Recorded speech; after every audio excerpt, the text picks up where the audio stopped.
What's up, soldiers? Chris here, CaribbeanPot.com. Always a pleasure to have you guys here in the kitchen with me. We were driving through the drive-thru at McDonald's. Yeah, your boy does indulge sometimes. We saw on the billboard this amazing looking chicken sandwich. You gotta love the pictures, you know. Tear your ball out. Chris, you think you could organize one of them chicken sandwich with a Caribbean twist? So here we are today in the kitchen, and I'm going to show you guys how to make the most amazing, what I would dub the ultimate Caribbean chicken sandwich. Let's get cooking.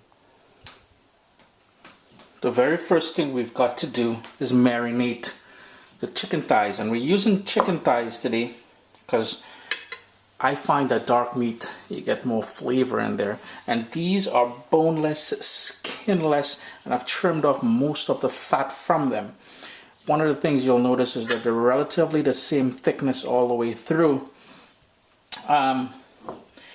If you find that some areas are thicker than the other, what you can do, put it in between some cling wrap, some plastic wrap, and using a mallet or a bottle or something, you can hammer it so they're pretty much even thickness all the way through. I'm going to go in with some sea salt, black pepper,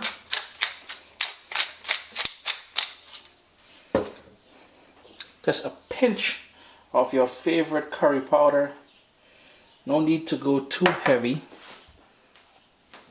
Caribbean green seasoning, and this is a blended mixture of all the herbs, and just about every Caribbean home you go to will have that in their arsenal.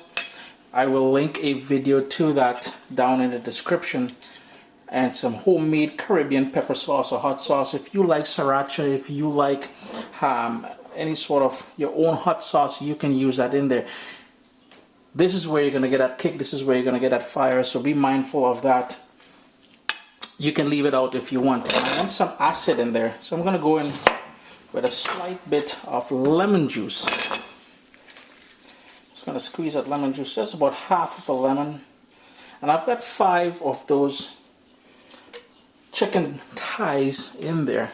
All we want to do now is give that a good mix. I'm going to go in with my hands. I'm going to do that off camera. Put some cling wrap over it in the fridge for at least 1 hour. Let that really marinate, because we want to be tasting those flavors once we make this wicked chicken sandwich. I've got here a couple eggs. Just going to whisk that up. And this is just for the sort of batter that we're going to put onto the pieces of chicken. And just some plain all-purpose flour. If you want, you can go ahead and season this. If I was seasoning this, what I would go in was just some salt, black pepper, and some smoked spicy paprika. That's all I would go in with there. However, because we marinated that chicken with all that flavor in there, technically you don't need anything else. We would then dip the chicken into here, and then we would dust it into the flour here, and then into vegetable oil. I have some vegetable oil heating up on my... I'm doing this with my hands. You can use tongs if you want. So in goes a piece of that chicken. Don't worry if that marinade is still on there. That's cool. That's exactly what we want. And into that flour, just gonna shake that in there. Make sure it's fully coated with that flour. And then all you want to do is set that aside and repeat the process. With my vegetable oil on a medium-high heat, I can tell it's nice and warm all the way through now. Just gonna layer on those pieces of chicken that we dusted in that flour. Remember what I said, just plain old all-purpose flour. And I'm just gonna do 3 pieces at a time. Because these are relatively thin, they will cook very fast. We don't want to crowd the pan, because if we crowd the pan, first of all, it will drop the temperature of the vegetable oil, and we will end up with soggy pieces of chicken. It won't get that nice golden color, that nice crispy sort of texture that we're looking for. After a few minutes, you just want to flip them over so it can start browning on the other side, just so you get that even doneness on both sides. And just continue going until you get that golden brown color all the way through, until they're fully cooked as well. In total, it took about 8 minutes because of the thickness and the size of my chicken thighs.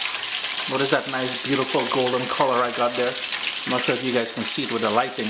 I've just got a wire basket here lined with some paper towels. I'm just going to remove them, allow them to drain on my paper towels here. If you want at this point, I'm cutting back on the amount of salt in my diet, so, but if you want, you can season it with some sea salt at this point. I'm going to continue frying the others, and then we'll get to assembling.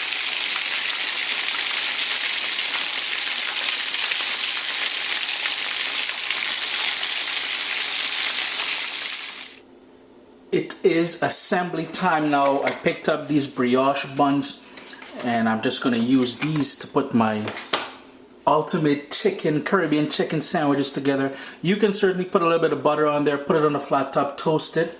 I'm on hungry. I'm on going in right away. I'm going to grab one of these pieces of chicken. Here, man. While this thing was frying, all I could think about was going in. You know what? That is too small. I baked tonight. I want a nice big piece. And I've got here my classic homemade coleslaw. If you are looking for the recipe for this coleslaw, check out CaribbeanPot.com, or right here on YouTube. There should be the recipe on there for that. Watch now. Look at that. Remember all that fire we went in there with that pepper sauce and all that seasoning and all that in that chicken? Well, first of all, that chicken thigh, nice and moist with all that herbs and seasoning and all that. The coleslaw is going to balance off that little heat from the pepper sauce and all that. We're going to cap that down. Watch now. Tell me that ain't looking sexy and nice now.